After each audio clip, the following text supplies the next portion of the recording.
What is up, all you stone cold illmatic King Kongs of aquarium? Listen, we're gonna be talking about putting together a deep substrate dirted cap. Whole lot of words for it. There's a whole lot of variations of it, but I'm gonna show you how I did it and why I did it the way I did it right now. Can you dig it? So serious. So, some people might know this method as the father fish method. My boy Lou. Now Lou, I don't know if he invented or he's the first one who ever do it like this, but I definitely know he's the one that's been pioneering it. You know what I mean? Like, yay, deep substrate cap, yay.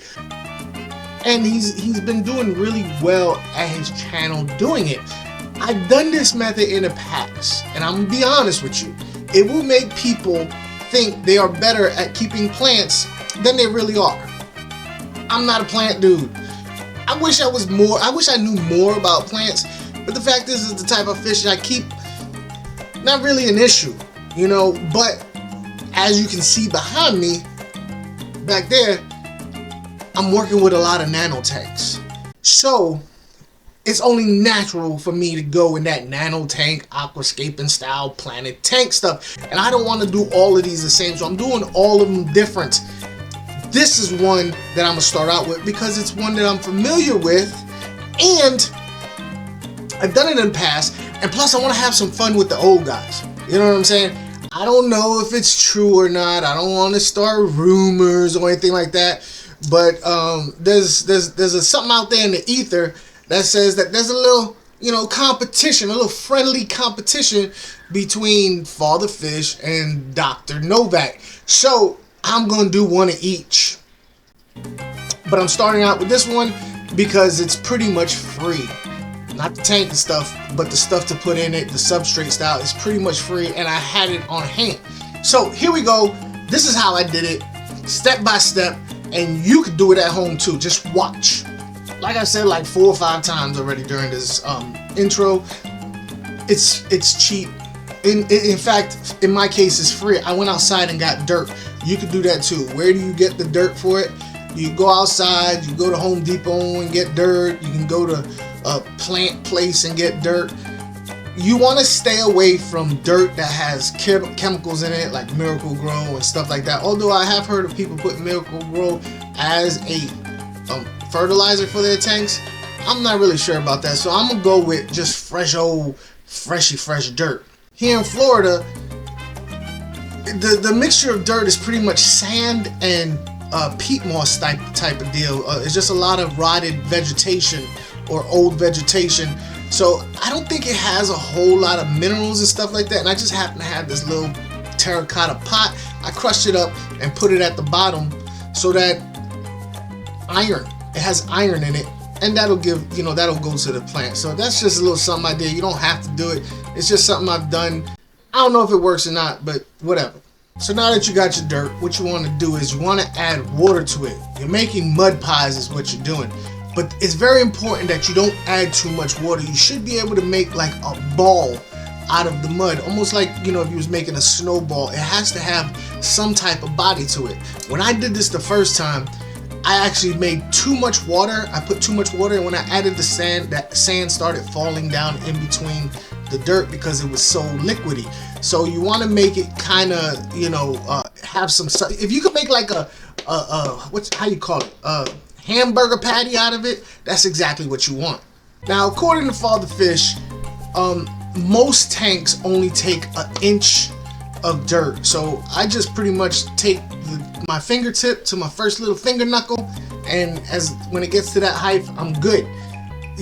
Apparently you don't want to put too much, you don't want to put too little. I don't know what the science is behind the 1 inch of dirt factor is, but whatever, I'll just go with it. You know, I did it before and it worked out, and I'll do it again. After you got this dirt in there, there's 2 things you can think about doing. You could either have it so that the dirt is not touching the sides or the front of the glass, or you could put right up against it like I did right here. the cool thing about putting it right up against it is you can actually see the scientific processes that goes on in having a dirted tank. Now, if you don't want to see that, it's real simple. Just don't put the dirt all the way to the glass. Once you have the dirt exactly where you want it, then it's time to put the cap on. Now, I'm using sand that I got from Home Depot. It's 100% all natural play sand. You can use gravel. I've never used gravel. I assume that, you know, gravel might be heavy and over time fall down to the bottom. I don't know. This is what Lou told me. But you can use gravel. If you did, I would use the fine gravel, not the heavier gravel. But either way, sand is $5 for like a 50-pound bag of sand, or what, 20-pound bag? Yeah, 20. No, I think it's 50 pounds. Yeah, it's pretty damn heavy. Anyway, you sprinkle that over top of it. I would wash the sand out first. And the way I wash out sand is I put it in a bucket, about a third of a 5-gallon bucket. I fill it with water, I swish it around, then I take my hose and I shove it down in the bottom of the bucket and I let the hose run, and you'll see all the sediment rise up to the top and flow over the back of the bucket. I do that about 4 times. Now, yeah, you're wasting a whole lot of water, but my hands, it's so sensitive, you know, getting in the sand and all that, it's like sandpaper. And you know, maybe it's good for criminals who want to wipe their fingerprints off and sand it off, but I just, ow. So after you got your sand washed, normally I've found it better to do it dry like I did at this one, on this tank. The first tank I did it on, it was wet, it was a little bit more harder to work with. When it was dry, it kind of folded out and laid out evenly, but either way would work. Now when I'm talking about wet, I'm not talking about dripping wet out your thing. You want it so that it's also like, you know, where you can make a patty out of it. It's just easier to work with. I don't know what it would be like if it was just muddy sand, drippy sand like that. I don't think it would work out too well. So I would suggest letting it dry, at least for a little bit. You know what I mean? So once you start putting your sand down, you're supposed to put 2 inches of that. So that's 2 knuckles. Once you got that done, it's technically done. You have a dirted, deep substrate cap, modified Wallstead, not Dr. NOVAk's aquarium setup. Now here's the good things about this particular thing, and I can tell you from experience the pros and cons. Here's the pros. The pros is that you have a balanced ecosystem. That dirt in there, you start seeing little amoebas and organisms and stuff like that. All that stuff helps eat all the gook and crap that falls down into your